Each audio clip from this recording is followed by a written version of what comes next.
way I frame this when I'm looking at it for anybody is, first I want to know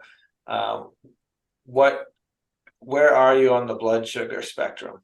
Okay, because that changes the answer to the question of when. The major variables in the when question is, this is a common question in the gym when people go to the gym to work out. It's like, well, should I eat 3 big meals with no snacks, or should I eat 6 small meals throughout the day? Should I graze, or should I eat and fast? And my answer to that is, well, who am I talking to, and what is their blood sugar like? Okay, and so on the blood sugar spectrum, we have ideal, right? And then you could have blood sugar that's too high, which could extreme end be diabetes, or we could say blood sugar that's too low, which extreme end there's hypoglycemic coma, which none of you have, right? But if you go down that spectrum towards the too low, we have a coma type presentation. We get that Hangry Snickers commercial type presentation, right? Where if you go too long without eating, you might get shaky, irritable, lightheaded, anxious, nauseous, headache, that sort of thing. Right. And so hangry is the social term that most people have some idea of what that means. The more nerdy term would be, functional reactive hypoglycemia. Mm-hmm. And this hypoglycemia. So basically, if we draw your blood sugar on a curve, if this is time on the bottom here, and we have blood sugar in black, and we make insulin in red. Okay, and this will be our normal case. Okay, so normally when you eat, your blood sugar will spike, and then over time it's brought back down to baseline. Okay, and the way that it's brought down to baseline from being spiked is there's a slight delay after you eat until your insulin's released, but then insulin is released and it brings blood sugar back down. So that would be a normal presentation. If we then look at a hangry person, okay, again, we have time here and we have blood sugar. This is the hangry Snickers commercial person there. We've got insulin. And one change to make here was this was time 0. And, about 4 hours later, a normal person will be ready to eat again. Okay, so if we draw a hangry person and we go time 0, they eat and their blood sugar does this. Roughly. Okay, and so that would be 2 hours. 2 hours, getting to 2 hours here, just for our example. And their insulin has a slight delay, but then goes up and bumped again because they ate, and bumped again because they ate. Okay, so with a hangry person, by definition, they're going to get symptoms if they go too long without eating. And the problem with being hangry is, quote unquote, too long is not really that long, right? So in a normal person, they can go 4 hours and they're not freaking out.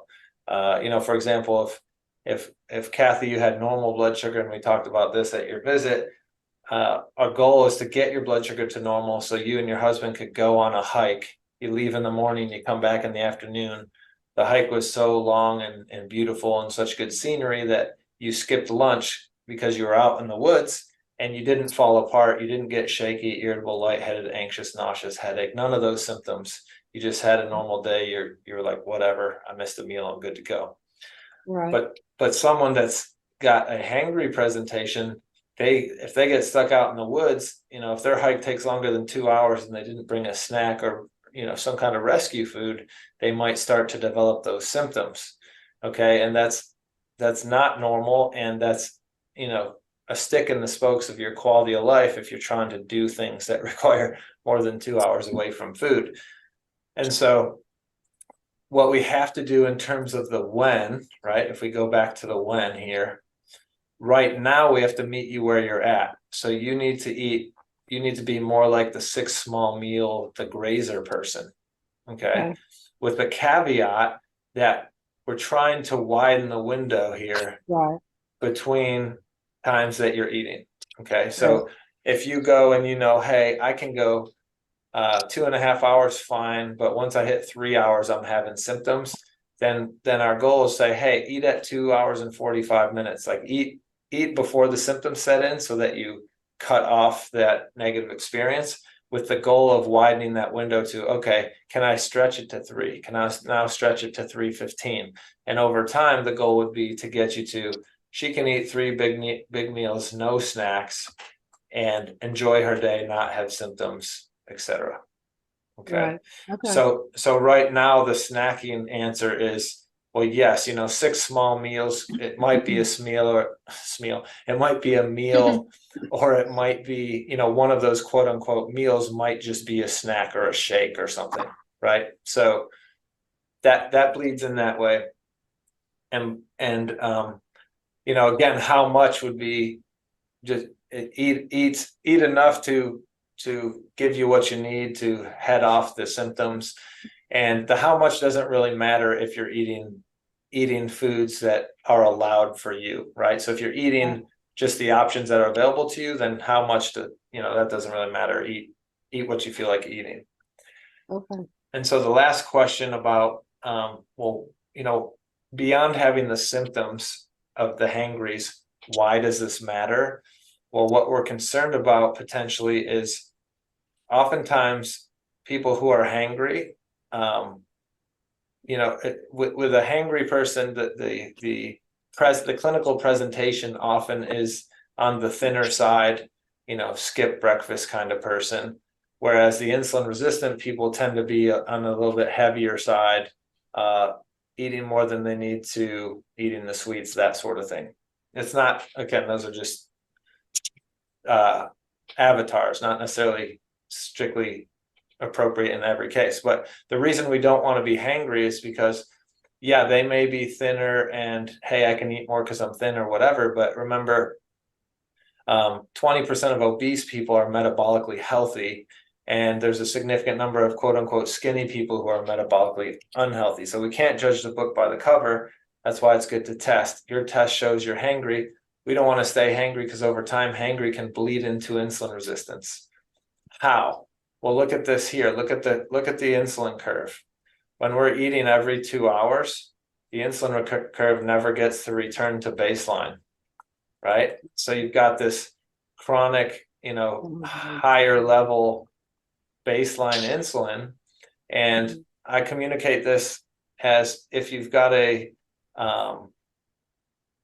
sibling, right, and you've ever gone on a car ride with them, and you're in the back seat and they're right next to you, and they're poking your shoulder. That's a bad hand, but they're like, bang, bang, bang, Kathy, hey, Kathy, hey, Kathy, hey, Kathy. And initially you're like, what? Shut up, right? Stop touching me. But if they are more persistent than you and they keep tapping, ultimately you give up and you just start, not listening to them anymore. You could put on, say, virtual headphones and resist that signal. Okay. Same thing here. If we've got this constantly tap, tap, tap, tap, insulin, hey, cell, open the door, open the door, open the door. Ultimately, the cell can stop listening, or you can develop insulin resistance. And now you're on that side of the spectrum, which, leads to the diabetes case. Gotcha. So the answer of when right now, more frequent with the goal of widening the window. Can you snack? Sure, a snack could be one of those 6 small meals or however many small meals fits in your current day, given your current windows. And how much doesn't really matter if you're eating what we laid out for you, because what we laid out for you is to eat healthy.